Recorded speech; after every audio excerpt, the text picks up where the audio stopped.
Lavore, c'est un grand nom au niveau moto en Europe. Et donc, ils ont plaisir à venir rouler sur un circuit mythique qui a reçu des championnats du monde dans les années 79, 80, 82, 84. Et à ce titre-là, nous fêtons le 40e anniversaire du championnat du monde que nous avons organisé en 1984.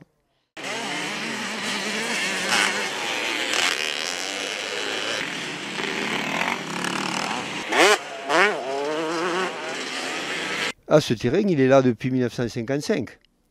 Le club qui a été fondé en 1933 a fait une pause pendant la Deuxième Guerre mondiale. Ensuite, le motocross est arrivé en France dans les années 50. Le club de Lavore a commencé à organiser ce qu'on appelait des gymkhana autour de la caisse d'épargne sur les rives de la Goutte, sous la cathédrale Saint-Alain. Et ensuite, nous sommes venus ici, dans ce qu'on appelle un pré à vaches, qui a été prêté par un agriculteur et le propriétaire M. Collin en 1955. Donc nous sommes là depuis 1955 et au cœur d'une ville de 12 000 habitants, ce qui étonne encore tout le monde.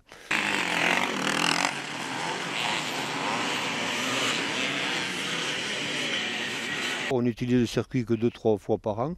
Et donc, je me plais toujours à dire, si on fait un bilan écologique, 365 jours, il y a 6 jours de moto, il en reste 360 pour la verdure et les chevreuils qui ont élu domicile sur le circuit. Là, on est plutôt dans la moto ancienne, 2 fois par an, des motos qui vont de 1960 à 1992. Et par contre, ensuite, on fait la moto ancienne parce qu'on est un peu à l'étroit pour recevoir des motos modernes. Alors, on en a 4 hectares, mais on est quand même un peu entouré de maisons et d'immeubles, on ne peut plus s'étaler. Et ensuite, on est en train de se tourner vers la moto électrique. Parce que qui dit centre-ville, dit bruit, dit nuisance. Donc la moto électrique, c'est la tendance. On l'a dit écologique. Donc nous allons adhérer à la moto électrique et développer les courses de moto électrique. Une moto électrique, ça fait pas du tout de bruit. Ça émet juste un petit sifflement. Et quand on fait la moto électrique, on dit nous allons appeler la journée silence, on tourne. C'est pas des vraies courses, en fait, c'est la démonstration. Parce que là, nous avons des anciens pilotes, des anciens champions qui ont 60 ans ou plus, qui n'ont rien à prouver. Donc en fait, on roule entre nous, on se tire des petites bourres. Et l'âge des pilotes, ça va de 25 ans à 70 ans, 75 même. Mais il n'y a pas d'enjeu sportif, il n'y a pas de classement, il n'y a pas quoi que ce soit. Les pilotes, ils viennent de la France entière, là, de Bretagne, du Nord, d'Alsace. Ils viennent de Belgique, de Suisse, d'Espagne, d'Italie. Champion tarné, on a Jean-Claude Gomez qui est hyper connu, qui est un albigeois. Et on a souvent aussi Michel Combe, le Gaillacois, qui vient sur Lavore. Et ouais, voilà, pour les deux plus connus. Ensuite, nous avons aussi dans le Giro, nous avons Serge Bacou parfois, qui a été 5 fois champion de France de motocross. Oui, donc pour organiser toutes ces épreuves, il est évident qu'il faut une équipe. Il y a une excellente équipe là. Des gens qui sont volontaires, qui sont toujours présents, qui sont là.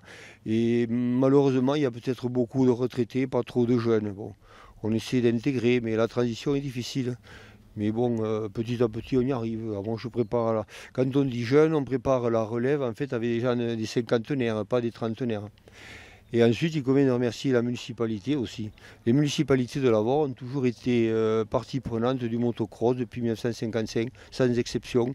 Et c'est toujours le cas, donc remercions-les. Remercions aussi les gens qui nous prêtent les engins de travaux publics, comme des Maloc à Lavore, Bressol, TP.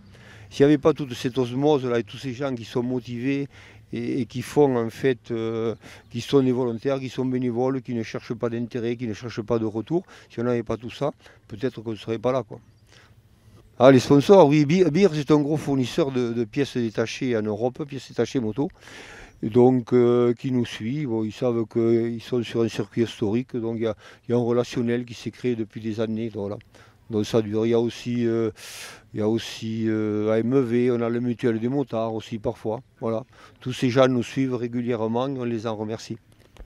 Bonjour, William Lezo, donc fondateur, créateur de la marque XCS, Charente-Maritime, inspiré Barrigo d'époque.